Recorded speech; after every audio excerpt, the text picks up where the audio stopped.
Assalamualaikum warahmatullahi wabarakatuh. Pada kesempatan kali ini, kami ingin mempresentasikan hasil kerja kami yang berjudul Career Choice and Stage. Adapun anggota kelompok kami yaitu Valencia Susanto, Dwi Wulan Yulianti, Nur Fauzia Rohmah, Konita Agnia Silmi, dan Auladina Aulia Syifa. Untuk materi yang pertama adalah Individual Model of Career Choice. Pemilihan karir didefinisikan sebagai kemampuan individu dalam memilih tindakan yang akan berdampak pada karirnya.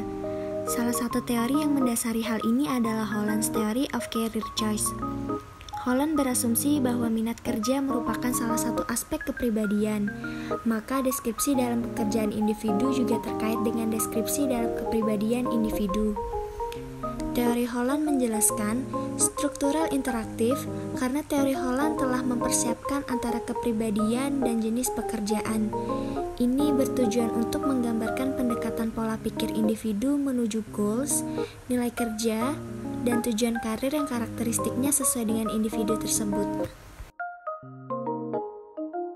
Teori John Holland berpusat pada gagasan bahwa kebanyakan orang masuk ke dalam salah satu dari 6 tipe kepribadian, yaitu realistis, investigatif, artistik, sosial, enterprising, dan konvensional atau yang biasa disebut dengan riasek. Orang-orang dengan tipe kepribadian yang sama bekerja sama menciptakan lingkungan kerja yang sesuai dengan tipe mereka. Misalnya, ketika orang-orang artistik bersama-sama dalam suatu pekerjaan, mereka menciptakan lingkungan kerja yang menghargai pemikiran dan perilaku kreatif. Orang-orang mencari lingkungan di mana mereka dapat menggunakan keterampilan dan kemampuan mereka dan mengekspresikan nilai-nilai dan sikap mereka. Misalnya jenis investigatif, mencari lingkungan investigatif, tipe artistik mencari lingkungan artistik, dan seterusnya. Orang yang memilih untuk bekerja di lingkungan yang mirip dengan tipe kepribadian mereka cenderung lebih sukses dan puas. Misalnya orang artistik lebih mungkin untuk sukses dan puas jika mereka memilih pekerjaan yang memiliki lingkungan artistik, seperti memilih menjadi guru tari di sekolah tari, lingkungan yang didominasi oleh orang-orang bertipe artistik di mana kemampuan kreatif dan ekspresi sangat dihargai. Tipe kepribadian realistik cenderung memiliki keahlian atletik atau dalam bidang mekanik, lebih menyukai kegiatan di luar ruangan yang berkaitan dengan peralatan atau mesin, serta lebih menyukai bekerja dibantu dengan alat daripada dengan orang lain. Yang kedua, orang dengan kepribadian investigatif cenderung memiliki keahlian di bidang sains dan matematika, serta lebih menyukai kesendirian dalam bekerja dan dalam menyelesaikan permasalahan yang dia hadapi.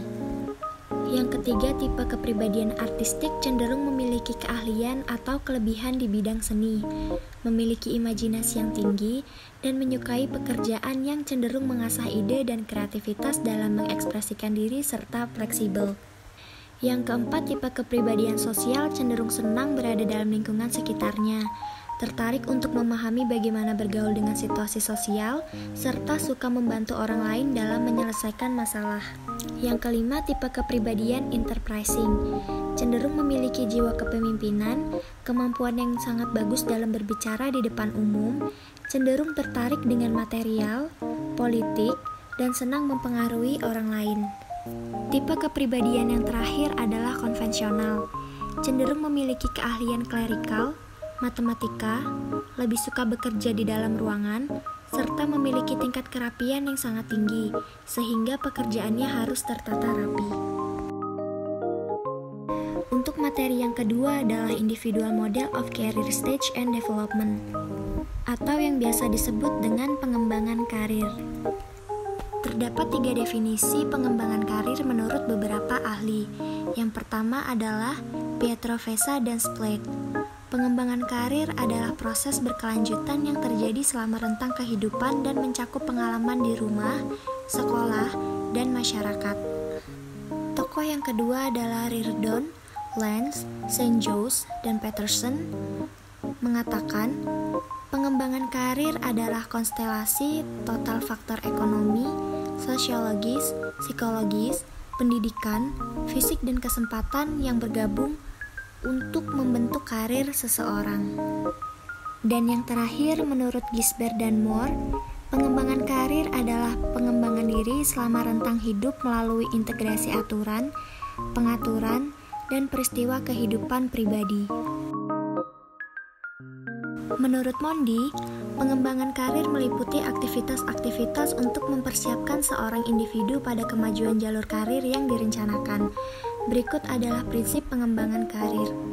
Yang pertama adalah pekerjaan yang dilakukan, karena pekerjaan itu mempunyai pengaruh yang sangat besar terhadap pengembangan karir.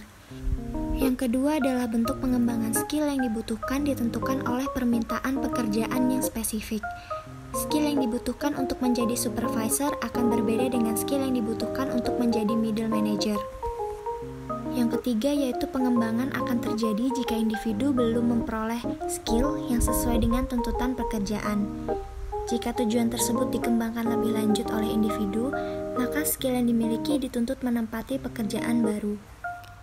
Dan yang terakhir adalah waktu yang digunakan untuk pengembangan dapat diredukasi dengan mengidentifikasi rangkaian penempatan pekerjaan individu yang rasional. Pengembangan karir dapat dianalisis berdasarkan tahapan karir.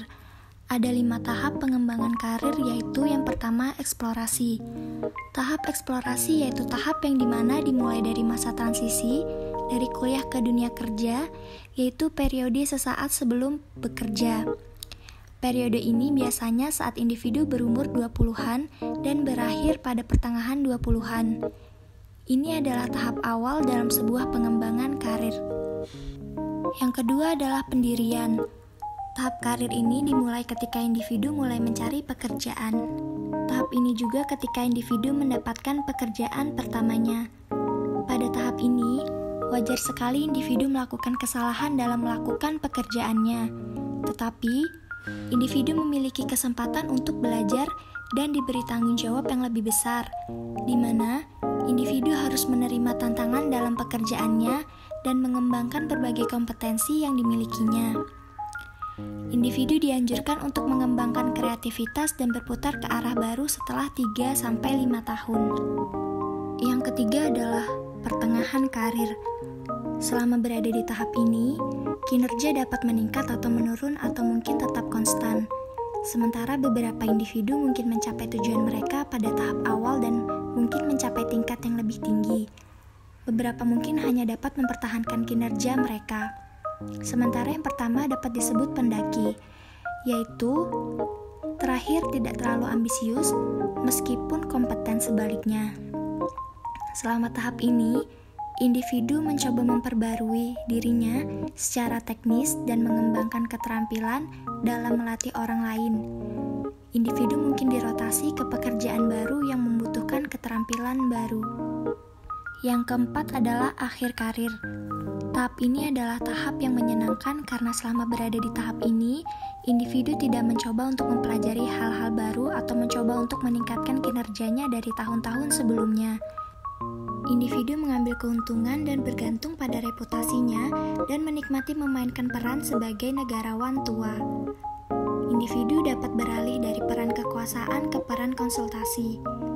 Individu mulai mengidentifikasi dan mengembangkan penerus dan mungkin juga memulai aktivitas di luar organisasi. Dan tahap yang terakhir adalah penurunan. Tahap ini adalah tahap akhir dari karir individu, di mana ditandai dengan pensiunnya individu tersebut setelah mengabdikan diri selama puluhan tahun, penuh dengan pengalaman pencapaian dan kisah sukses yang berkelanjutan. Karena itu, ini dipandang sebagai tahap yang sulit. Selanjutnya adalah tahapan perkembangan karir modern yang juga terbagi menjadi 6 bagian. Yang pertama adalah penilaian. Pada tahap penilaian, individu sedang melakukan persiapan pada pekerjaannya. Dalam tahap ini, individu dengan ketidaksadaran, biasanya individu tidak yakin apa nilai kekuatan dan kelemahannya. Individu mulai merasa seolah-olah individu ingin tahu lebih banyak tentang diri individu dan membuat upaya sadar untuk berhubungan dengan siapa individu sebenarnya. Karakteristik kunci dari tahapan ini adalah mengambil instrumen penilaian dan bekerja dengan konselor karir atau pelatih karir. Yang kedua adalah investigasi. Di tahap investigasi, individu mulai melakukan penelitian tentang pekerjaan apa yang ada di dunia. Pada tahap ini, biasanya individu memiliki perasaan bingung, di mana individu tidak yakin dengan pilihan karir yang tersedia untuk individu. Individu mungkin akan merasa kewalahan dengan semua pekerjaan dan peluang yang ada saat individu mulai proses meneliti dunia kerja modern. Tetapi, jika pada saat sebelum berada di tahap ini, individu memiliki kerangka berpikir positif, individu akan menemukan bahwa individu akan belajar banyak kemungkinan yang mungkin tidak pernah individu pertimbangkan. Karakteristik utama dari tahap ini adalah meneliti dunia kerja dan melakukan wawancara informasional dengan orang-orang di bidang pilihan individu. Yang ketiga adalah persiapan. Pada tahap persiapan, individu masih dalam tahap bersiap-siap untuk melakukan pekerjaan hidup. Tahap ini biasanya individu melakukan dengan perasaan gembira saat individu mulai memikirkan betapa indahnya melakukan pekerjaan yang bermakna. Namun, masih banyak pekerjaan yang harus dilakukan, dan untuk menjadi sukses, individu harus mempersiapkan diri. Tahap ini ditandai dengan memperoleh pengetahuan dan pengalaman, dan menetapkan tujuan dan mengadopsi pola pikir yang berorientasi pada keberhasilan. Yang keempat adalah komitmen. Pada tahap komitmen, biasanya individu akan merasa yakin bahwa individu telah mengetahui apa yang harus individu lakukan. Terkadang, individu telah mengetahui selama ini apa yang harus dilakukan, tetapi tidak dapat berkomitmen untuk proses mewujudkannya, untuk alasan apapun. Pada tahap ini, lebih dari sebelumnya, individu harus memfokuskan energi dan tetap fokus pada target. Karakteristik utama dari tahap ini adalah melakukan pencarian kerja dan negosiasi serta menerima tawaran pekerjaan. Yang kelima adalah retensi. Di tahap retensi, individu akan merasa nyaman di bidang karirnya karena individu sekarang telah mengetahui bagaimana segala sesuatunya bekerja di industri. Individu ingin tetap berkomitmen pada karir dengan terus memperbaharui keahliannya dan tetap mengikuti standar industri. Tahap ini ditandai dengan memberikan keterampilan layanan pelanggan kelas 1 dan membangun jaringan profesional. Dan yang terakhir adalah transisi. Tahap transisi ini, individu akan memiliki perasaan tidak nyaman karena individu mulai tidak yakin dengan apa yang akan individu lakukan selanjutnya. Pada tahap ini, individu akan belajar untuk membuat perubahan sadar dalam arah karir individu. Berikut adalah daftar referensi yang kami gunakan sebagai rujukan untuk mempertegas hasil kerja kami. Terima kasih atas perhatiannya. Kurang lebihnya kami ucapkan mohon maaf yang sebesar-besarnya. Wassalamualaikum warahmatullahi wabarakatuh.